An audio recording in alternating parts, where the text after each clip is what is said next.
हमारे अकादमिक परिषद सदस्य आ जाएगा। डॉक्टर देवेश वीरवाल सर आए हुए हैं हम लोगों का हौसला बढ़ाने के लिए और हमारे मुद्दे पे पूर्ण समर्थन के लिए। सर, आपने तो बड़े बड़े आंदोलन किए हैं इराक रहते हुए भी। ये जो अस्थायी नियुक्ति में दिल्ली विश्वविद्यालय प्रशासन ने चलती भर्ती प्रक्रिया के बीच 5000 नियुक्ति के बाद जो अचानक नियम बदल दिया और एक साथ कई नियम बदला, अप्लाइंग क्राइटेरिया 55 कर दिया, आवेदन शुल्क 2000 कर दिया और स्टाफ 40 को बुलाना पहली पोस्ट पे API पे, क्योंकि पोस्ट सिंगल आनी है, इनको पता है। तो इससे आप कहाँ तक सहमत है? पीयर रिव्यू को भी हटा दिया इन्होंने API से। तो इसके बारे में हमारा आज धरना का 16वां दिन है। आपका हार्दिक स्वागत है सर, आप क्या कहना चाहेंगे?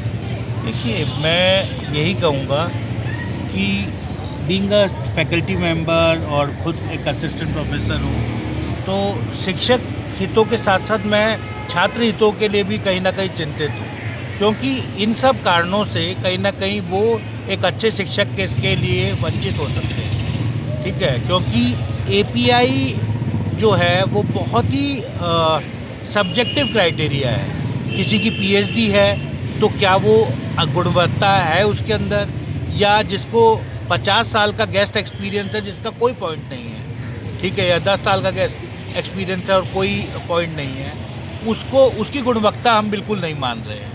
ठीक है, तो इन दोनों को अगर हमें किसी पैमाने पे नापने की कोशिश करें तो ये बहुत ही मुश्किल है कि हम किसको पूरी वैल्यू दें, किसको ना दें।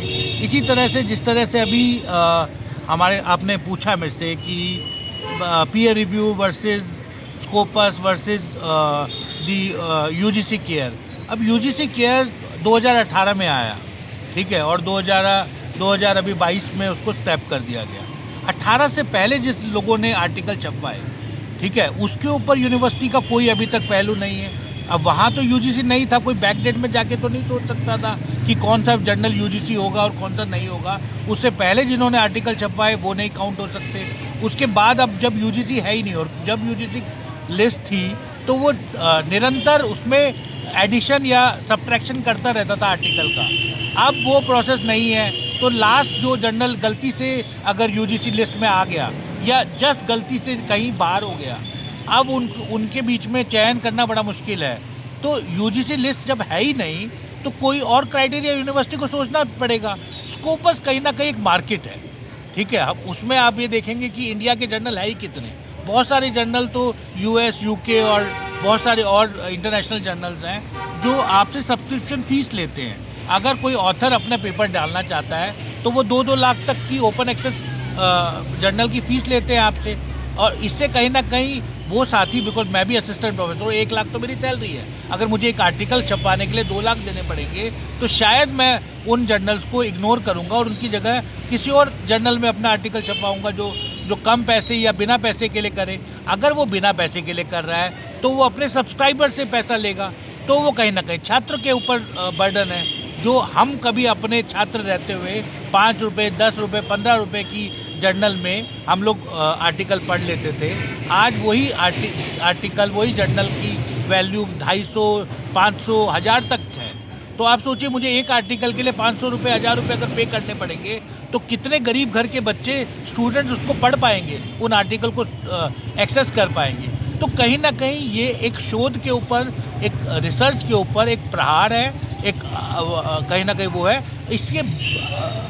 इसके अगेंस्ट उल्टा यूनिवर्सिटी को अपने जर्नल्स को प्रोत्साहित करना चाहिए। इतने कॉलेजेस के जर्नल हैं, डिपार्टमेंट के जर्नल हैं, उनको प्रोत्साहित करना चाहिए कि वो अगर चाहें तो मल्टीपल पीयर रिव्यूज़ उसमें करें और टाइम बाउंड मैनर में करें।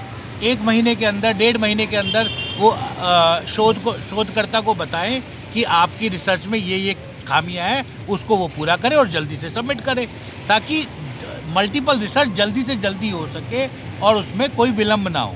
तो API को सुधारने के बहुत सारे तरीके हैं। स्कोपस में रिलाय करना मेरे हिसाब से सबसे बड़ा वो है। इसी यहाँ तरीके मैं से रोकूंगा 2000 सर, इसी तरह से एक जस्ट आपकी और बात 2000 रुपये जो हम फीस ले रहे हैं और 60 कॉलेज है लगभग, तो एक टीचर से 2000 मल्टीप्लाई बाय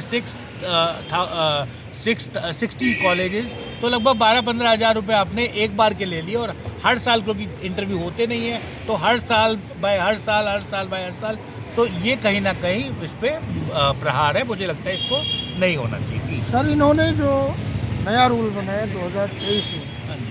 चलती भर्ती प्रक्रिया की थी, जब 5000 नियुक्ति 50 API में किया, जिसमें यह था कि मिनिमम फंडामेंटल राइट एमुलेट होगा, मिनिमम, यानी जिनका बहुत साल फर्स्ट डिवीजन था और नेट था वो भी एलिजिबल थे, और जिनका पोस्ट डाक था वो भी API थे। आप भी जानते हैं कि साक्षात्कार में शामिल होना नौकरी पक्की होना नहीं है।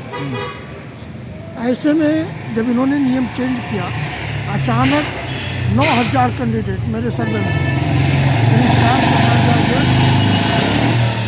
4 से 5000 के रिसर्च स्कॉलर और कुछ ऐसे टीचर जिनका जिक्र किया है 10 और वो बाहर हो जा रहे हैं स्क्रीन से। तो इस पर विश्वविद्यालय प्रशासन से आप क्या कहना चाहते हैं, और कल होने वाली ऐसी मीटिंग में आपका क्या कदम रहेगा? नहीं, मैं देखो आपको 3 कारणों में, और उसमें बड़े पहले ही बोल चुका हूँ कि API बहुत ही सब्जेक्टिव चीज़ है। उसमें बड़ा मुश्किल है, किसी भी कैंडिडेट को आप सिर्फ 1 मार्क्स के लिए हटा दे रहे हैं, जबकि हो सकता है उसके 10 साल का एक्सपीरियंस गेस्ट का है जिसके आपने पॉइंट्स ही नहीं दिए। ठीक है, PhD दोनों है, बाकी सब चीज़ें दोनों है, 1 पॉइंट्स की वजह से वो पीछे रह गया, और उस 1 पॉइंट की वजह से 10 साल पुराना जो एक शिक्षक था, जो 10 साल का एक्सपीरियंस रखता था एज ए गेस्ट फैकल्टी, वो कहीं ना कहीं स्टूडेंट्स के लिए खो गया, और उसके कारण स्टूडेंट्स का जो नुकसान हुआ।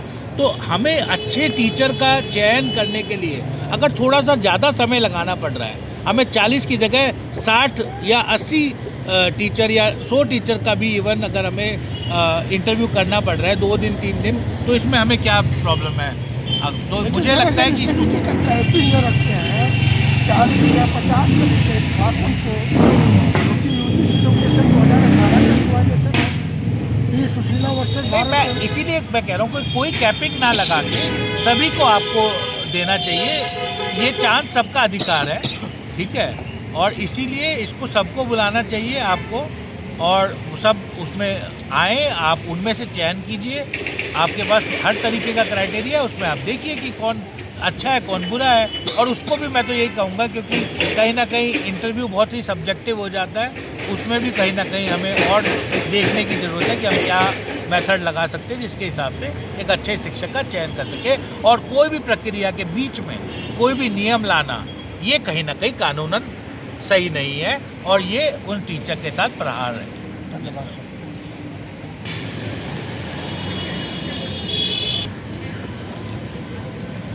विकास सर, आप आए, आपका बहुत बहुत धन्यवाद।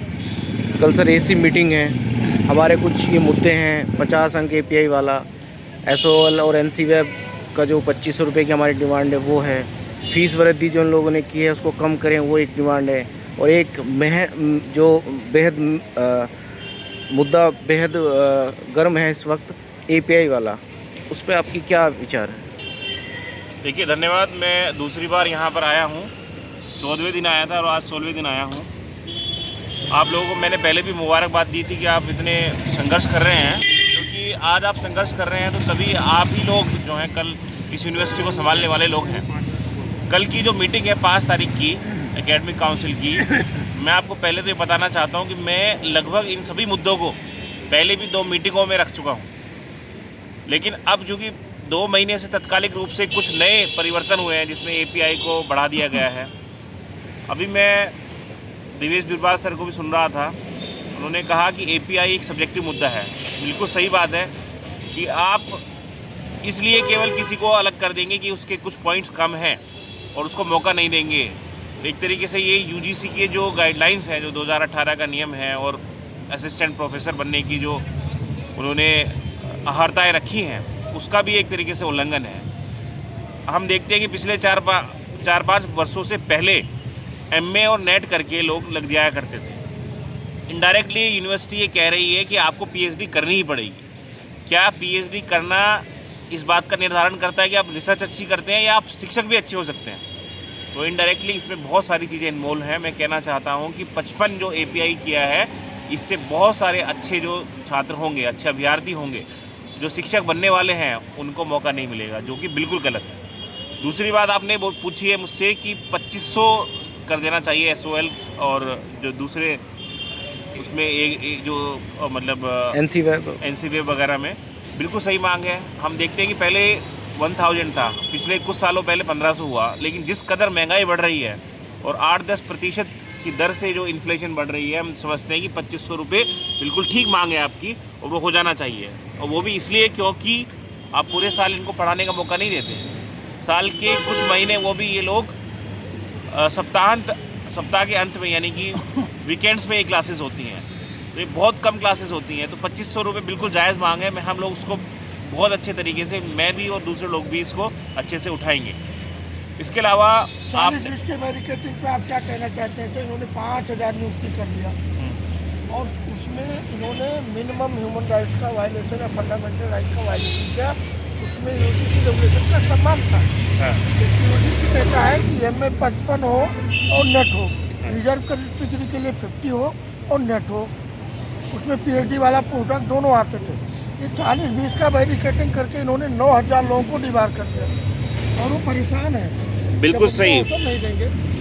जैसे कपिल जी ने भी ध्यान दिलाया कि 40-20 का जो मुद्दा है वो बहुत ही संजीदा मुद्दा है। आप ये देखिए कि पहले ये हमारी यूनिवर्सिटी है, ये अगर हम कंपेयर करें इलाहाबाद यूनिवर्सिटी से या अन्य बनारस यूनिवर्सिटी से या JNU से भी, मैं आपको बताता हूँ, यहाँ पर अपेक्षाकृत कम मार्क्स मिलते हैं, ग्रेजुएशन में भी, MA में भी। तो पहले ही यहाँ के लोगों का API कम होता है। यहाँ से पढ़ने के बाद भी अगर हमारा API कम है और बाहर के लोगों को हमसे अधिक मौका मिलेगा यहाँ के लोगों को, तो अपने आप में एक अन्याय की बात है। जैसे कि इन्होंने एक आंकड़ा बताया 9000 का, तो उन्होंने निश्चित ये सर्वे करके बताया होगा कि 9000 लोगों पर इसका सीधा असर पड़ रहा है। तो हम बिल्कुल इसके विरुद्ध हैं, और ये जो 40-20 का जो है ये हटना चाहिए बैरिकेडिंग, और पहले की तरह जो आज से 2 साल पहले 2023 तक की जो प्रक्रिया में चल रहा था, 2.5 साल पहले लगभग, वही चीज़ है, क्योंकि ये उसी का ही एक निरंतरता में हो रही प्रक्रिया है, उसी की निरंतरता में हो रहा है ये नियुक्ति प्रक्रिया है। तो 40-20 की बैरिकेडिंग निश्चित रूप से हटनी चाहिए। हम इसके बिल्कुल विरोध करेंगे, जैसे हर बार हम विरोध करते हैं। इस बार भी कड़ा विरोध हम लोग करेंगे इस बारे में। धन्यवाद सर।